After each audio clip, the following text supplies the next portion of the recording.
सारा सुख है, इतना सुंदर शरीर कभी व्यर्थ नहीं होते, वहां कोई बकवास नहीं आती, मन में दोष नहीं होता।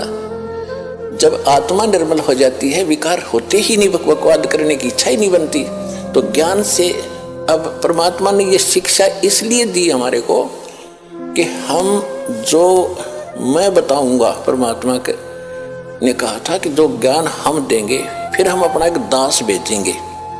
वो तो ज्ञान परमात्मा 600 वर्ष पहले सतगुरु रूप में दे गए थे, कबीर भगवान कबीर वाणी के माध्यम से। कबीर सागर, कबीर बीजक, कबीर शब्दावली, कबीर साखी, इस तरह उन्होंने कई भागों में बांट रखा है, बाद में प्रिंट करने वालों ने। बाकी ये सभी कबीर वाणी है, जिसके विषय में गीता अध्याय नंबर 4 के श्लोक नंबर 32 में कहा कि वो परमात्मा स्वयं अपने मुख कमल से जो ज्ञान देता है, उसमें यज्ञ यानी धार्मिक अनुष्ठानों की जानकारी विस्तार के साथ बताता है, और उसको जानने के बाद सब कर्मों से मुक्त हो जाता है। चौथे अध्याय के 34वें श्लोक में कहा कि उस ज्ञान को तत्वदर्शी संतों के पास जाकर समझ। तो कहने का भाव यह है कि परमात्मा ने 600 वर्ष पहले आकर ये तत्व ज्ञान बताया था।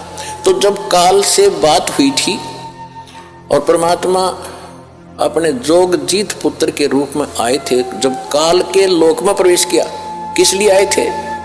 कि हमें दुखी देखा कि ये मेरे बच्चे वहाँ कितने सुखी थे, कोई दुख नहीं था, कोई मृत्यु नहीं, कोई कैंसर नहीं, कोई कोढ़ नहीं, कोई बीपी हाई ना लो होता था, ना कोई शुगर बीमारी थी, और ना इनको खाने का अभाव था, मजदूर बने फिरते। काल ने हमारे को कितना मूर्ख बना रखा है। किसी के पास थोड़ा सा पद मिल जाता है तो नीचे वालों को इतना दबा के रखता है, सब अपने कर्म फोड़ता सारा दिन, उनकी आत्मा दुखा के। चाहे कोई फैक्ट्री मालिक है, चाहे कोई IAS IPS अधिकारी है, या कोई डॉक्टर इंजीनियर जज है, ये नहीं देखते तुम कर क्या रहे हो, क्योंकि ज्ञान नहीं है। किसी की आत्मा दुखावे, होय उसका, ये परमात्मा के बच्चे हैं। आप कहते हैं जो तगड़ा व्यक्ति और निर्बल को सताता है, उसकी आत्मा रोती है। आत्मा रोती है क्योंकि वो मुकाबला तो कर ही नहीं सकता किसी भी तरीके से। ताकतवर मीन जैसे कोई पद की ताकत है, पोस्ट की ताकत है, या वैसे अपने कोई घर कबीले में घने व्यक्ति हो जाए उनकी ताकत है, स्वयं बलशाली है। तो इस तरह का व्यक्ति गरीबों को सताता है, अपने से नीचे वालों को इतना तंग करता है कि जितना वो कर सकता है बिना ज्ञान के। तो यहाँ परमात्मा ने आके बताया है कि कबीर गरीब ना सताइए, जाकी मोटी हाय, और बिना श्वास की जीव से लो भस्म हो जाए।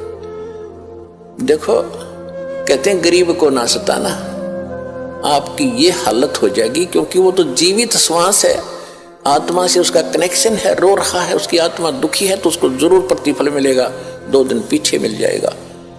उदाहरण दिया है कि जैसे पहले एक धौंकनी होती थी, पशु के चाम की बनाई जाती थी, और लोहार और सुनार लोग उसी का प्रयोग करते थे।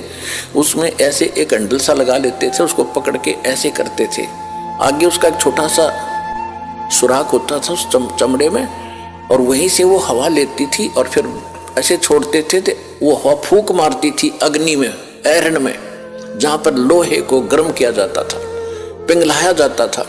तो परमात्मा कहते हैं कि वो बिना जीव की श्वास, यानी मरे हुए जीव पशु की खाल की श्वास ने लो को भस्म कर दिया, और ये तो जीवित सांस है, आहे जो आए है। कहते ये गरीब ने ना सताइए, जाकी मोटी हाय, और बिना जीव की श्वास से लो भस्म हो जाए। और तुम तो जीवित श्वास को दुखी कर रहे हो, तुम्हारा क्या हाल हो जाएगा। तो इस काल ने हमें न्यों भी पाप एक दूसरे के साथ अपने कर्म बिगाड़ने के लिए सिस्टम पूरा फिट कर रखा है कि इनकी बिरान माटी कर दूं, और फिर ये अपने वो एक दूसरे का किया कर्म यहाँ भोगते रहे और आजीवन दुख पाते रहे। और परमात्मा इसलिए आते हैं कि ये बुरा करते हैं अनजाने में।